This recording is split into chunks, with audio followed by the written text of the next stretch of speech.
my main object of study is the coin itself, which I believe it is a primary source of the time of it. Following, as you can see, the Panofsky principles, my focus is on the images that were in various times, not only on the object itself, but on the appearance, on the inscriptions, on the image or effigy, and especially on the meaning. So I do not take the monetary iconography regardless the other media of its time, but I try to connect the symbols and the additional inscriptions with another surviving sources, as archaeological finds and secondary literature, and also I take into consideration a look over the Byzantine sigillography in order to clarify some aspects of my study. So it was a bit of work. It is I am working still also on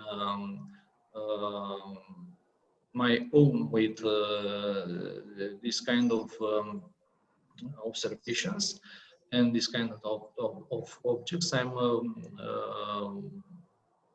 rather to say passionate student about it. I like to see and to touch and to understand what are they saying.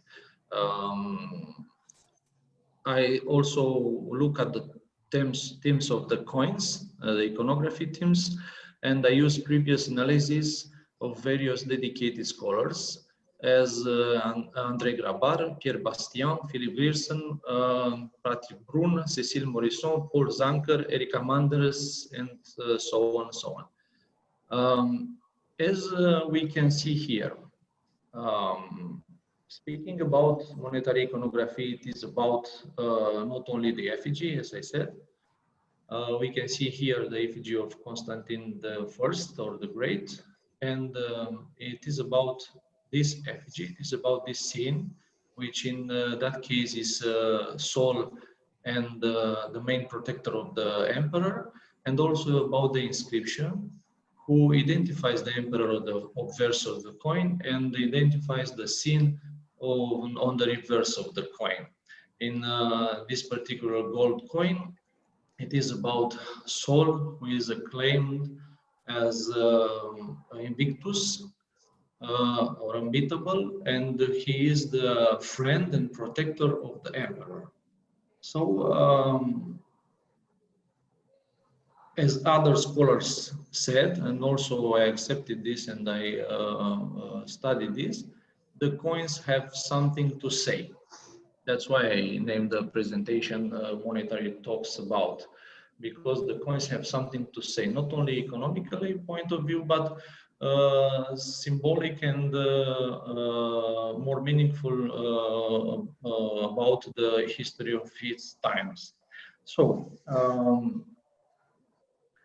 I will not discuss here the many periodizations of Byzantine history, because this will require another thesis. There are so many, and the scholars often agree or not about the exact periodization of Byzantine history. But I will use, just for purpose to see how it's made, the periodization of used by Philippe Grierson, one of the scholars that is known for his numismatic studies. I also wish to say that I follow the recommendations of Michael Handy, who said that every serious study about Byzantine monetary system should begin with the response of Diocletian, or rather those of Anastasius first. I will not discuss the system itself, but I will begin with a short review of Constantine I or the Great era, because there are some bases of monetary iconography that are established in the time of Constantine. So over the centuries, you see that we have to do with many type of coins. The most important type is the coins emitted in gold, which are for the 5th and 8th centuries, named as solidus, semisis, and tremisis, which are for the solidus, half solidus, and third solidus. They are minted in gold. Also, with more or less importance are the coins minted in silver. They are more important in the Diocletian and Constantine era, and also they will be more important in the 8th century. They are siligva named in the Constantine era, and also hexagram when they reappeared in the time of Heraclius on the 7th century. And also they will remain as with various denomination till the end of the empire. And also we have to do with the coins in bronze, the most accessible coins, that are the named numus or folis. Numus is common the coin itself, and folis came from the name words that hold or keep the coins.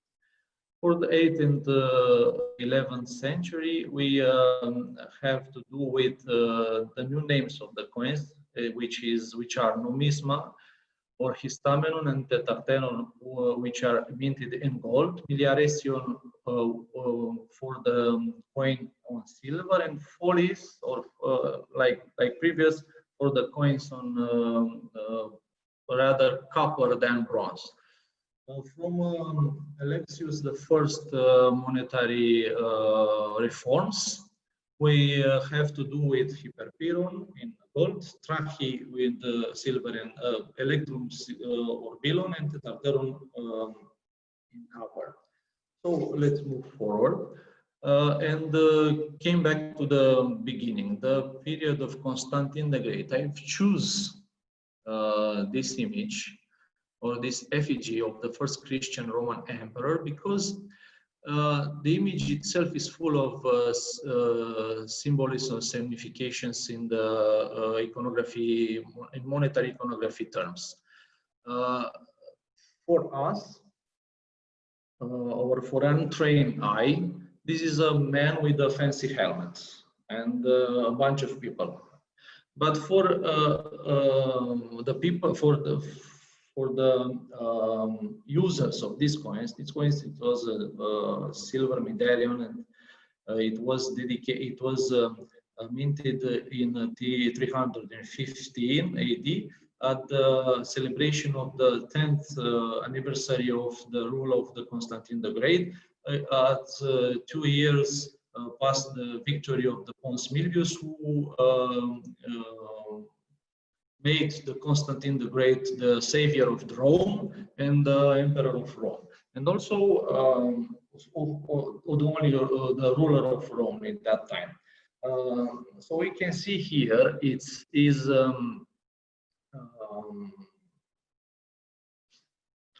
the symbol. The first time is the effigy of the Emperor Constantine, identified by the inscription in Imperator Constantinus Pius Felix Augustus.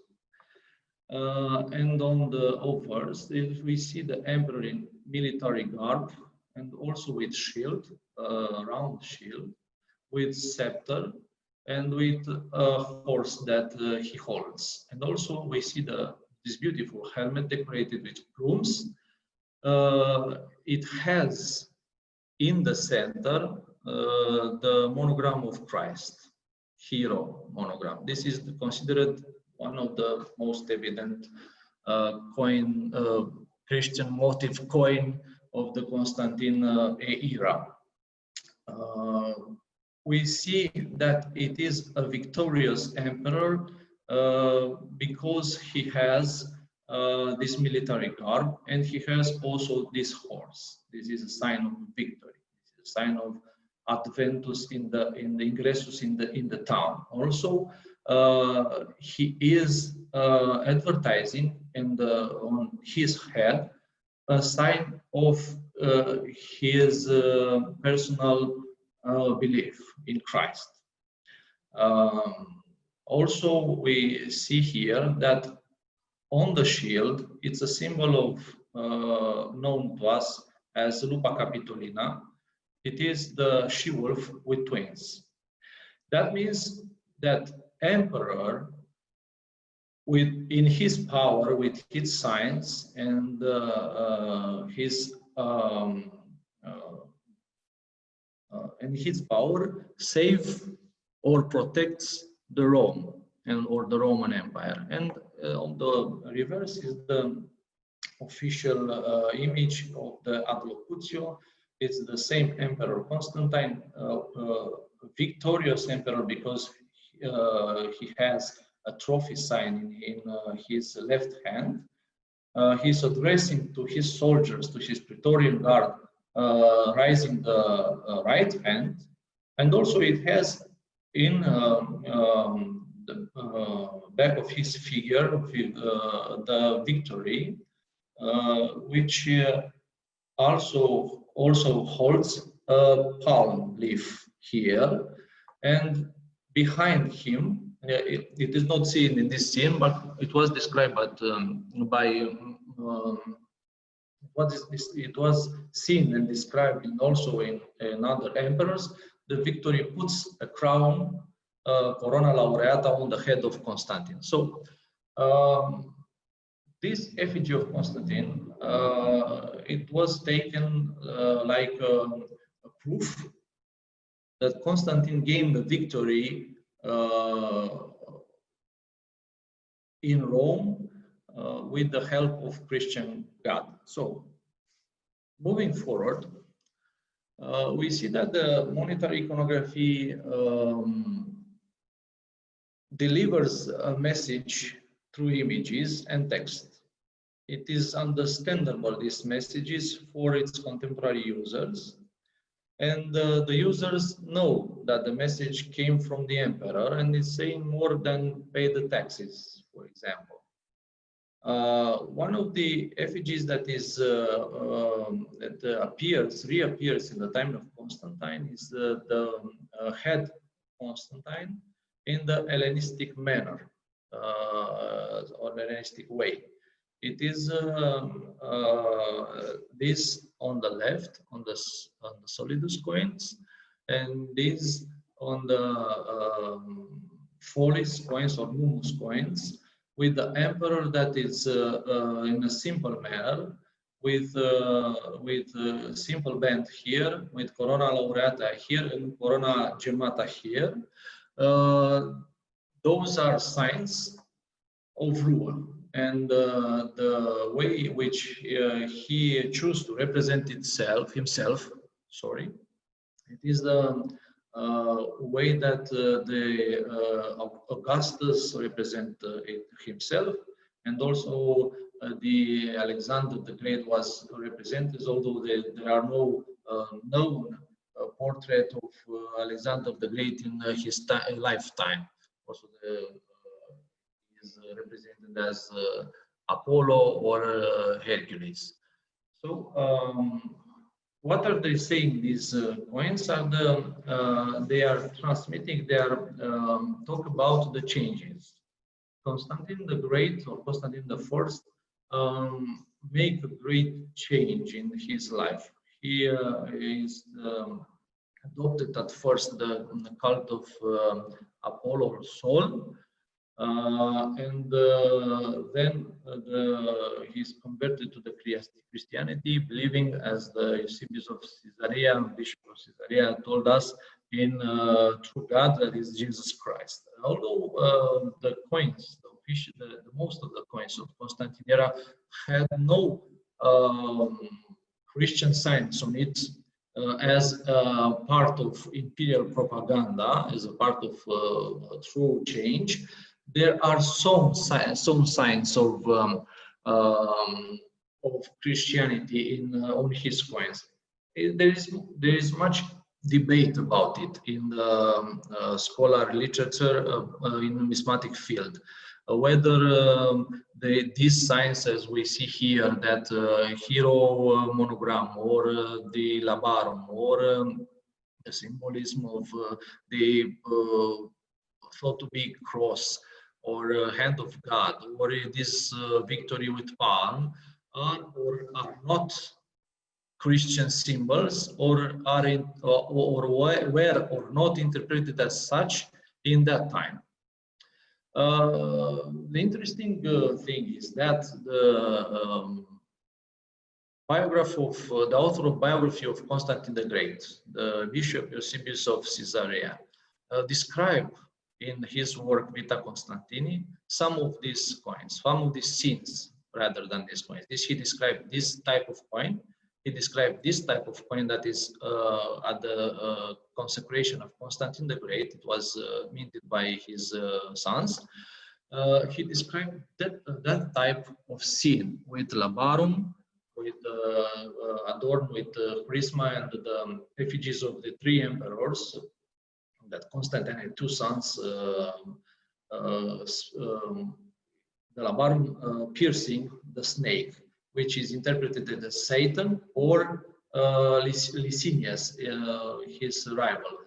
It's in fact represented the foe, the enemy. So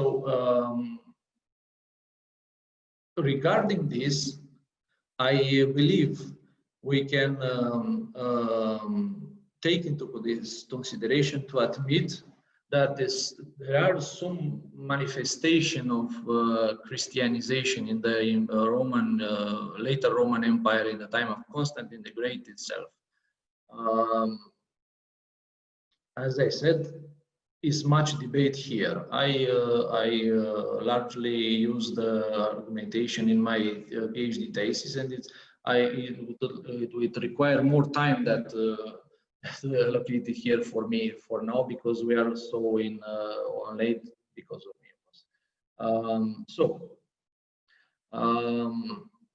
We take here that we accept, if we accept here the transformation made by Constantine the Great in the monetary iconography, we should consider that this is the most important one, the way that he represents himself in the Hellenistic manner, that show us that the Constantine the Great is aware of his divine nature. He is aware of his rule. He's a powerful man.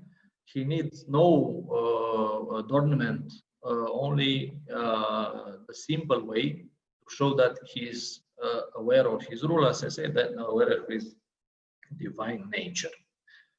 So also we can say for sure that it is, if just one example of Christian rhetoric in the numismatic field in the time of Constantine itself, at least one. Because also this Constantiniana Daphne type of coin was regarded as a manifest of the first Christian emperor belief in Christ. So we proceed forward, and we take a leap to the 5th century. A major change came in the 5th century. At the time of the monetary reform of Anastasius I, we have only 3 themes for gold coins, 2 themes for silver, and 6 themes for bronze coins. Overall, the most important theme is the imperial victory, as you see.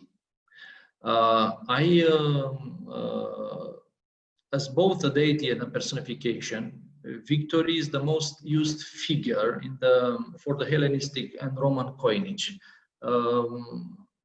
For example, from 7th century before Christ and to the Roman conquest, Nike, as the victory in Greek, was the most important deity that it appears on the Greek coins, surpassing all other deities. And in Roman numismatic field, from 4th century BC to 4th century AD, victory is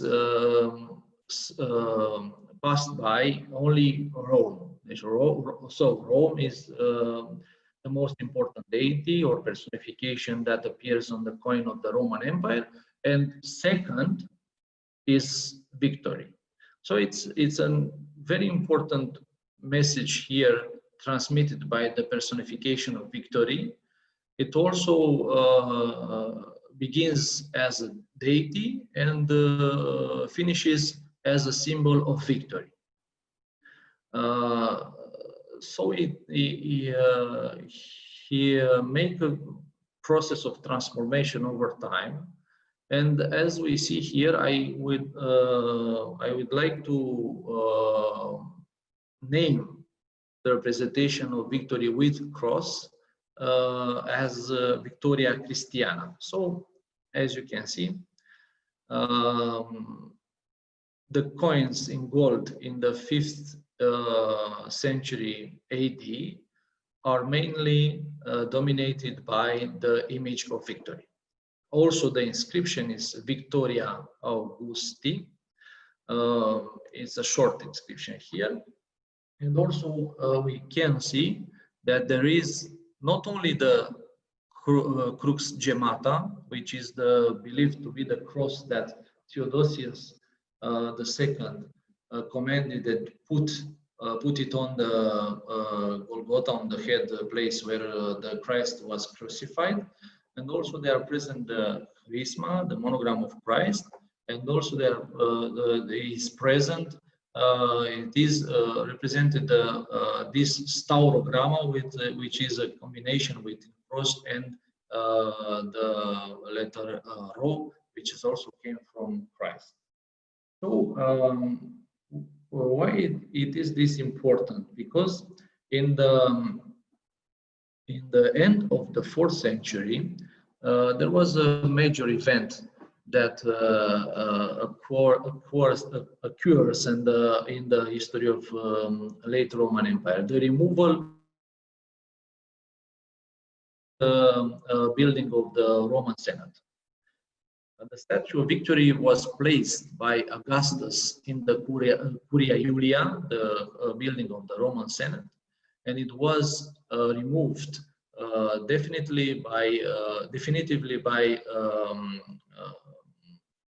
Gratianus, Gratian Emperor Gratian, in the year 382.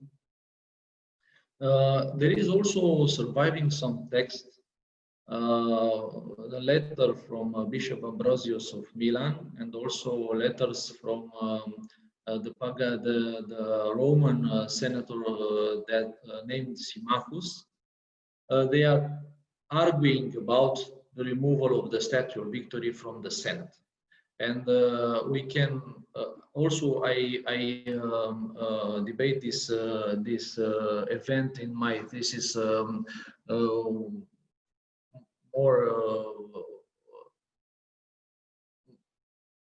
more than I can do now, and we can have a conclusion. The conclusion that the Symmachus and he was represented the ancient Roman way of living. It was aware that that times ended, and the removal of the victory was irreversible. So another event will occur in the numismatic field. We'll see here in the right hand side. This is two solidi of Justinus, minted in the 519 AD. The first, this on the left is with the victory with the staurogramma, and this on the right is the angel with both crux gemata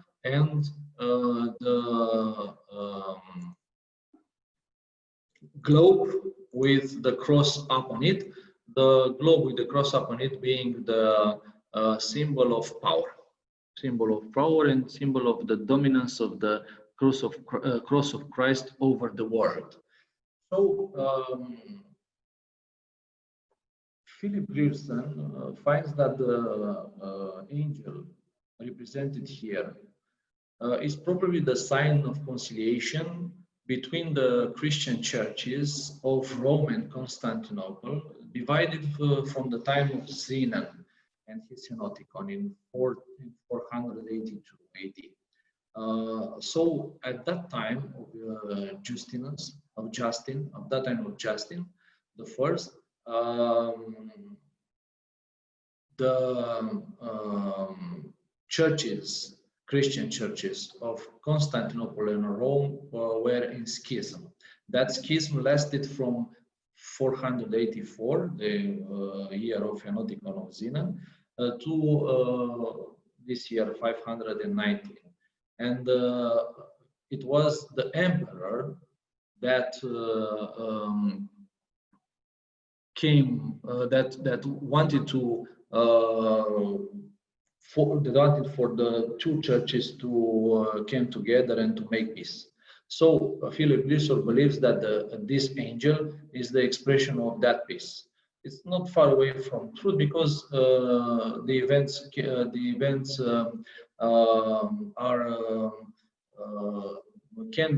be observed in the surviving texts. So the personification of victory was replaced, also in this kind of victory Christiana, was replaced by the personification of an angel. So it's the first, if I can say so, is the first time that truly Christian figure appeared on the coin.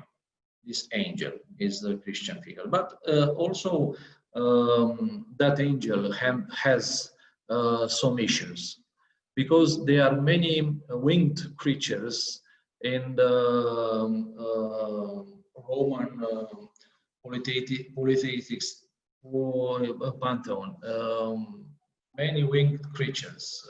Genius is a personification of death, or the angel of death. These creatures with wings appear on many monuments of that era. So it was confusing for the Christian to use a sign in that era that could be interpreted as another thing. Although the angel appears on the scriptures, appears firmly in the Christian tradition, although the angel may be a personification of the emperor itself, this is rather confusing than clarifying. So the angel as appearance on the numismatic field has little success. Even then, he replaced the victory, which has this great success on the coin. So the victory on the coins disappeared 8th century, and the angel lasted only a few years in the time of Justin and following emperors. He will disappear by the end of the 6th century, replaced by the cross. So move forward.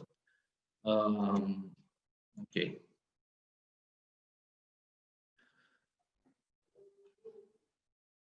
In the 7th century, Emperor Heraclius introduces a silver coin, which he uses to pay his troops engaged for the Persian War. The way he chooses to advertise his struggle to retrieve the relics of the true cross is to be seen in the theme of this coin that you see here. It's about a hexagram. It's a silver coin of 6.8 grams, or 1 to 12 part of solidus, minted by Heraclius between 1615 and 641 AD. there are two types, many types. Two types of these coins. This type is from 615 to 638, and this type is from 638 to 641. The difference is the effigy of the emperor and also the absence of inscription here. The effigy of the emperor of the coin on the left is represented the Heraclius and his son Heraclius Constantine, and this is the Heraclius Constantine, and Heraclonas, the other son of Heraclius. What is interesting in this type of coin is that till the Heraclius time, there are fewer silver issues minted by Roman emperors, because it was a crisis of silver in the late 4th century and the beginning of the 5th century that lasted through the 5th century. And this crisis take the emperor not to mint the silver available, which was little. How did Heraclius came to have this amount of silver is, as the Theophanes the Confessor said, the primary source for the necessary amount of silver used to coin these pieces came from churches, silver objects. So the message is clear here. The Heraclius uses, as he wishes, a cry of battle on these coins. Deus adiuta Romanis, God help the Romans. This cry of battle is well present in can be identified in the text of Theophanes the Confessor. As you can see here in the bottom of this slide, is 2 times present in the Maurice Strategicon, and also is present in Theophanes the Confessor. I use here the Strategicon of Maurice to illustrate that this was the sign used in battle, and especially in battle with Persians. It's Deus adiuta, which Heraclius added Romanis. So this is a war coin, and it's not a simple war. It was a war about retrieving the relics of the true cross. So it's we can say a religious war. It's the first known religious war, if we can say so, in the history of the later Roman and Byzantine Empire, because also the ruler of Persians, who take the true cross, the relics of the true cross from Jerusalem, write it to the Heraclius. To Heraclius, say that he will not be resting until the Romans renounce their God. And also Heraclius, as the Theophanes the Confessor said, use many religious ways of empowered his troops to go to battle with the Persians. And also he convinced the church to give away the silverware, silver objects that are not used in the cult, to so the chandeliers, the other wares that it was in churches, to mint these coins and to pay the armies. So this is a good example, I think, of how the monetary iconography show us the transformation of its era, of its minting. So we move forward from Heraclius to the next phase. I'm particularly interested in it because this is this shows us the first appearance of the effigy of Christ here on this solidus of Marcianus and Pulcheria, Marcian and Pulcheria united before Christ. This is not this is not a entirely new piece or entirely new theme, because it was used before. So we can see here on the left, it was used at the occasion of the marriage between Valentinianus III and Licinia Eudoxia, before Theodosius. This is the coin minted by in name of Valentinian. He is the effigy of minted in name of Theodosius II. This is the same reverse with the inscription Feliciter Nuptiis, which states for happily married couple. So here the emperor is behind the happily married couple, holding them by their shoulders, and they make the sign of Dextrarum Iunctio. It was a custom, ancient custom, Roman, at the weddings.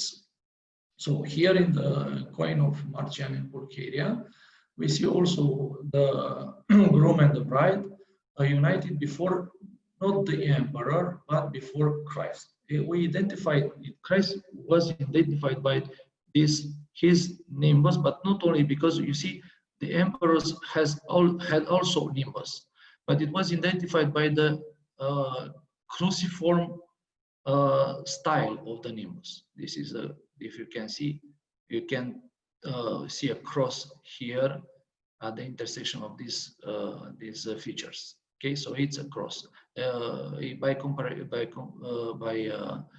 example, this effigy has the trilobate diadem, and these are the pinnacles diadem, which is proper to the empress. So this is the emperor, this is the empress, this is Christ. You can also see the Christ is taller. If he is in the back, is taller than others, and also grab them from their shoulders. So why is Christ present here, is minted here? Because this marriage has to do not only with the holy matrimony as we see in the Orthodox churches, on Catholic churches, which puts the Christ in the middle of the ceremony and of the performance, but also it is about vow. So Emperor Marcian vowed to Pulcheria to preserve her vote of chastity. So Christ is here as a witness and warrant of these vows. Not only the holy matrimony, we can regard also this coin to be the first representation of holy matrimonial coins, and also it is triggered by the vows that Marcian and Pulcheria took one for another. So there is also an extremely rare coin, similar by design, which was minted for the wedding of Anastasius I and Ariadne in 491. Also, in that time, it was about a vow that the Anastasius took in front of Ariadne.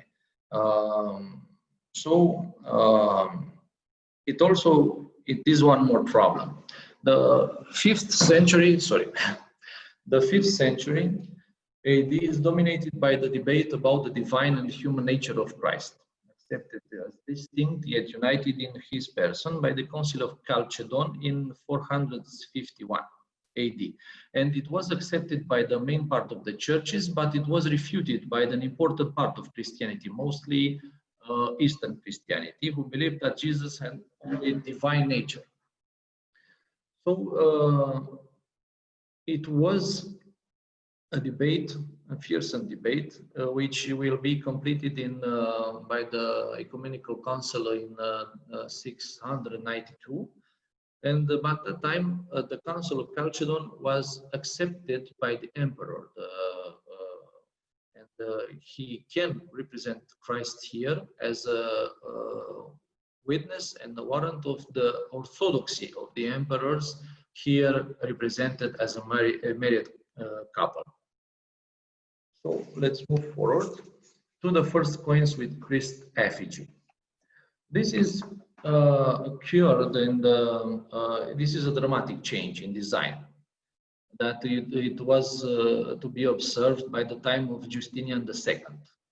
So it's the time of that council that I've, ecumenical council that I've told you about. It's from 1692, and it was the council named in true law by the name of the palace, Imperial Palace Hall, and also the Queen Sixth Council, because it was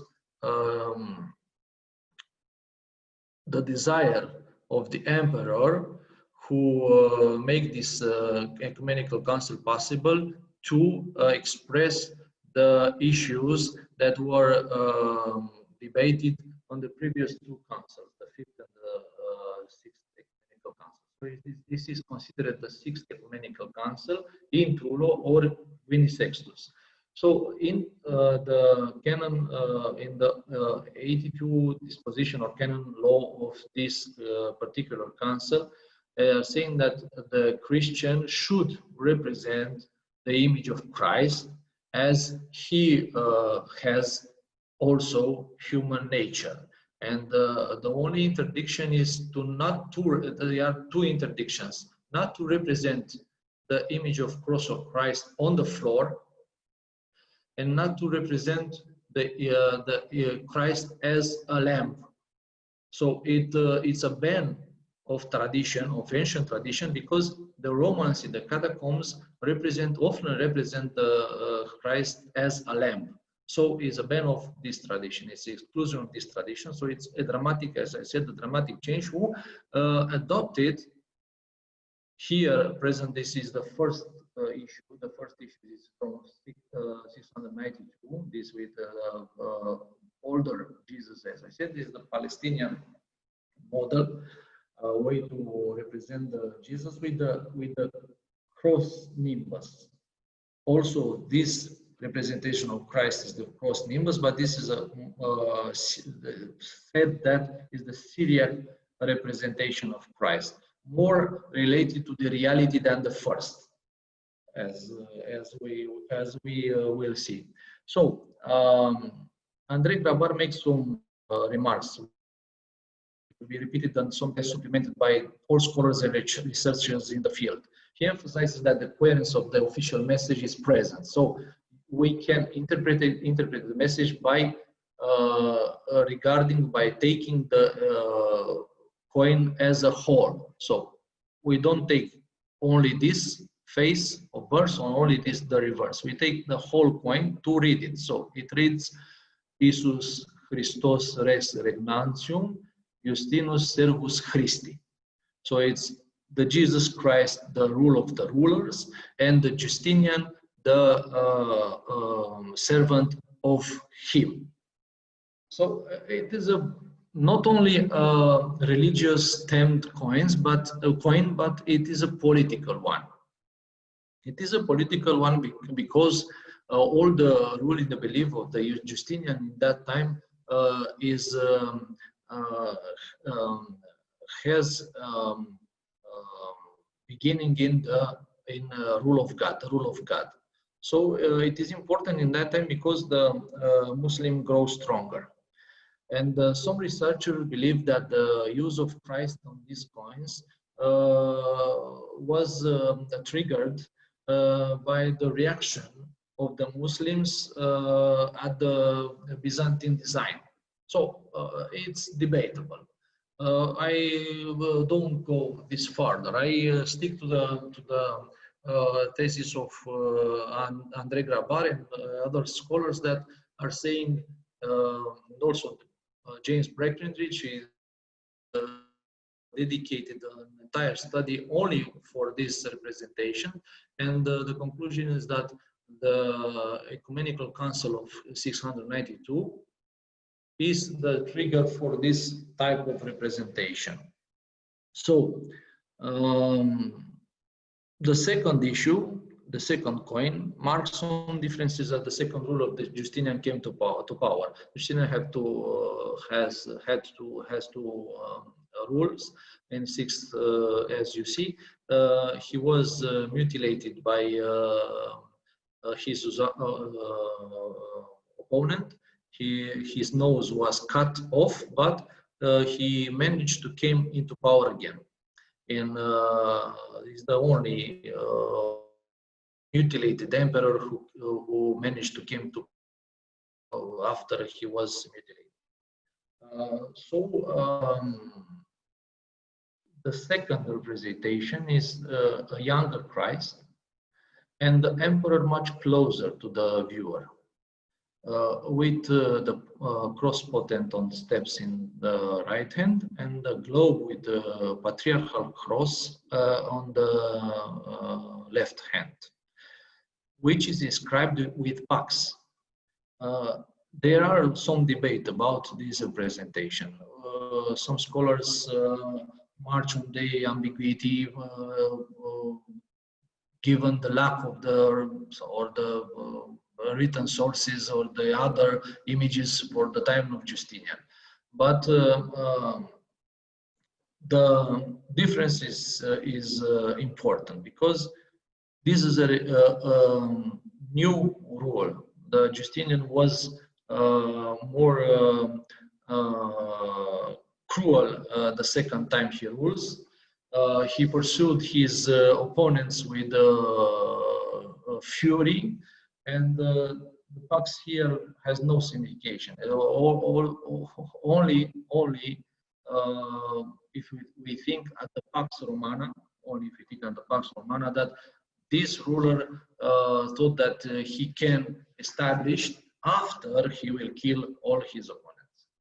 So we stay at the representation of Christ, and we accepted that they are the first coin with Christ effigy at the time.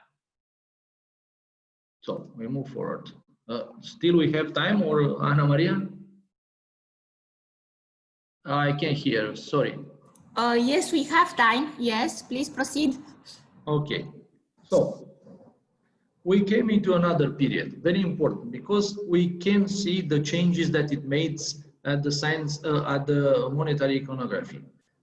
If you can see the evolution of the or the Christianization of Roman Empire in the numismatic iconography, here we see another thing. We see the crosses, the crosses, they were present, but they were present only at the beginning of the rule of the Leon III, the first iconoclast emperor. So we see the obverse dedicated to the emperor, the reverse of the coin dedicated to Victoria Augusti, which is the cross potent.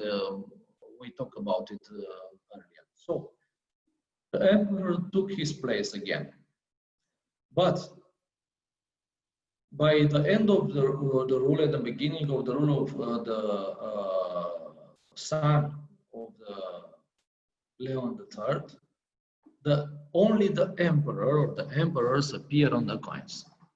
Although they have the cross, the only effigies of the emperor. So here we have the Constantine V,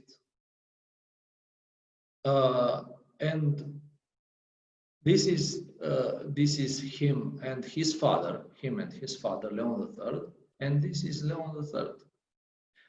This is a coin that it has a strong dynastic features.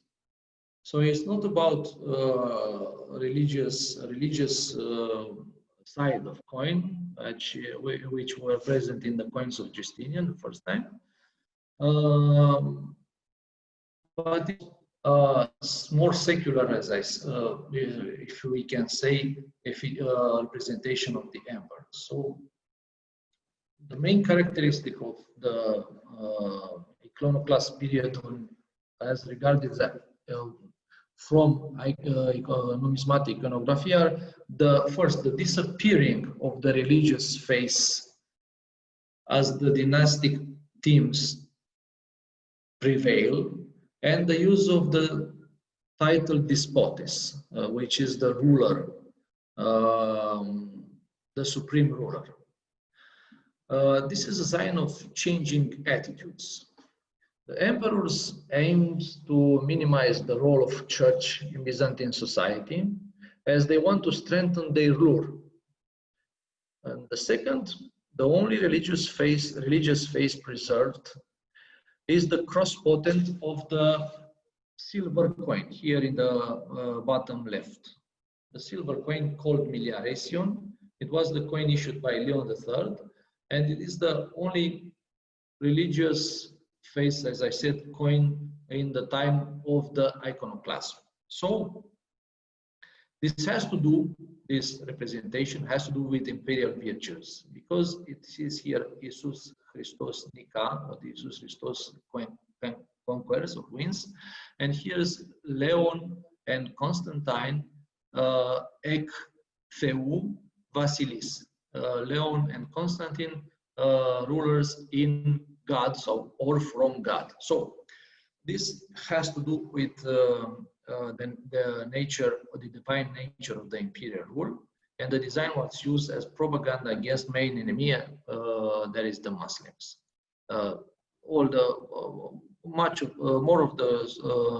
Many of the scholars thought that this was a main response of the Byzantine Empire in terms of iconography, numismatic iconography, to the expansion of the Muslim rule. So that are the characteristics of the effigies on coins in the period of the iconoclast. So we keep in mind that they are used only the effigies of the emperors on coins. Here you see the 5 effigies. So it's the emperor itself, his co-emperor, his mother, the emperor himself, his mother, and his father and grandfather here. So whole family, happy family on the coins. We move forward. We came in the year 843. The Seventh Ecumenical Council, as regarded Orthodox Church, the council that pronounced the triumph of orthodoxy. So the winning of the Orthodox way of making things in the church. This time was marked also the end of the iconoclast period, and it was marked by the issue of a coin, or 2, as we see here, that are copied from the previous coins of Justinian II. The crude style of these coins proves that they are copies. So if in the Justinian time they've had the prototype of this representation in, maybe the iconoclast period washed out or wiped out the image of Christ himself, and this emperor, Michael III, used a surviving coin to mold it and to copy the portrait of Christ. I can show you in a rapid way previous, so we can see the difference. So this is a much better style than this, and it's not only the art of the empire who has suffered, because you see the art of the empire here is very minute, but it was they are copied the same coin, not from the prototype but from the coin that survives. So at the end of the 9th century, as I said here, in the introductory word of the Code of Laws, the Panagoga, composed the compiled guide of Basil I the Macedonian, the state called Christian already. Tin imeteranki Christianiki politian, according to the model of human body. So they are advertising here by representing the religious faith again, they are emphasizing the fact the duality of religious and secular rule in Byzantium. So we call that symphony, the Byzantine symphony. So the Byzantine duality of both divine and secular rule in the matter of state.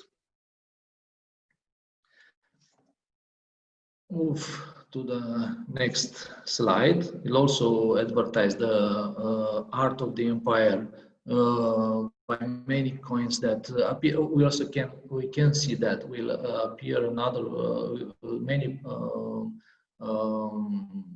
figures. So here is the Theotokos. Here is the Christ, which crowns the emperor. Here is one, Saint John the Baptist, who crowns the Emperor Alexander, and so on, the Mother of God, and so on. You know, can also that the quality of the representation mark the pinnacle Byzantine art in the 10th century. So, an interesting chapter in Byzantine numismatic iconography is represented by the so-called anonymous follies. These coins were minted in copper, and they are entirely religious. So the first issue was minted by Emperor John I Tzimiskes in the 970 AD, as he wants to thank God for the victory upon the Russian. Skiriza said. The series expanded over a century, 970 and 1092 AD. Regarding the absence of any references to the emperor in his power, I believe that we can consider this kind of coinage as the late reaction to the iconoclast period.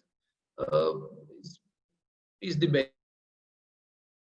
It's a kind of late reaction, or mainly that the emperor more Christian, as we pass by.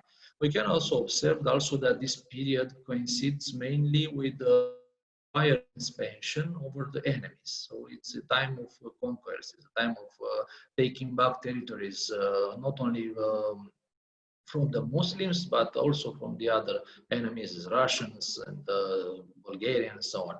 The disappearance of these follies in the 1092 marks also a period of decadence, of recession of Byzantine power in the first part of the 11th century. The decadence, the recession was stopped by the Comnenian dynasty. So this type of coins ended with the Comnenian dynasty, which applies a new type of coins as we can see. So we see here that the Christ is present in the effigy of the birth of these follies, and also the inscription begin with cross and says Iisus Christus Basileis. It is a comma here. That means Iisus Christus Rex Regnantium, as in the coins of Justinian II. Here is the same, but shorted inscription, the same here. Also, the effigies of Christ depends of the preferences of the emperor in rule. I also convey on my thesis about these anonymous follies. So move to another type of coins. We see here the or silver coins that are minted by various emperors in the 11th century, 10th and 11th century. Characteristic of these coins is the effigy of Theotokos. In various postures, this is Oranta, this is with child, this is with small Christ, figure of Christ, called you can't see, but you have to believe in this. Is called Blahermitisa, or is a type of icon of Virgin that is was painted in the church of Blaherne. So this is also a mainly religious coin, and also this was the main type of coin, of silver coin, minted in that period. This series of coins corroborate with the appearance of the effigy of the Blessed Virgin on the reverse, less often the obverse, so it's the reverse, though the denomination is closely correlated with the changes in Byzantine society, and mainly with the increase of the influence of the military aristocracy at the occupation of the throne by representatives of the military aristocracy. So here we can see the Constantine IX with in the military posture, with military Ronfaya, the sword, and he's resting his left arm on the sword. Also, has similar postures in this on this type of coin. The end of the 11th century is marked by the monetary reform of Alexius I Comnenus. The end of the classical Roman monetary system based on 3 metals, and the inauguration of a new monetary system much more reliable based on coins issued in alloy. As we can see, this hyperpiron was from purified gold. This histamenon numisma was of electrum, or this was silver. This was for electrum on an alloy of gold and silver, and various such of alloys are used to mint the coins of that period. So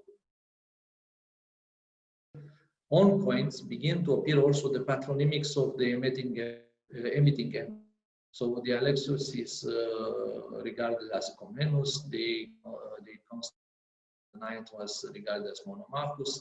The patronymics are the expression of the strong influence of the strong families in Byzantium, and Psellus said once, with the emperor make the business of the state a business of family. So it was tendencies towards autocratic rule rather than traditional Byzantine rule in that time. So the emperor transformed res publicae in family business, which will shake the authority of the Basileus and led to inevitable fragmentation of the empire and the disaster of 1204, conquered Constantinople and the city. So we came at the conclusions. For monetary iconography, an overcoming of the stereotype and an opening for new models, we reflect the development and the degree of we reach from the 10th century forward. So we can see the beautiful effigies of Christ, of emperors, how minute they are represented. The monetary pieces are more beautiful in hand than in picture. As you see, the period that we've analyzed till now, especially that between 9th and 11th century, as I said, meant an overcoming of the new models and overcoming the stereotype. So at the same time, mark the specific to the Byzantine ethos and the direct and the manifest of the spiritual nature of the imperial functions. I'm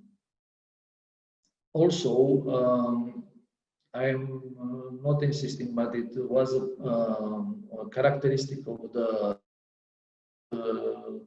11th century that it appears considered protectors of the emperors and the Christian kingdom as well. Expression of the profound transformation of the empire, of the life of the empire, and also the expression of piety of the emperors who reserve from themselves the of God or science. As you can see, some of my general conclusions in the end of my thesis, and also I would like to say that the discussion is still open. In Romania, I have had few materials, texts to do with. Was mainly the I have the material in English, and the Americans scholars are more aware of this type of interpretation of numismatic iconography. So I thank you for your attention, and I will have to please you to indulge my English. It was the first time that I speak entirely in English, so I believe that you understand some of what I was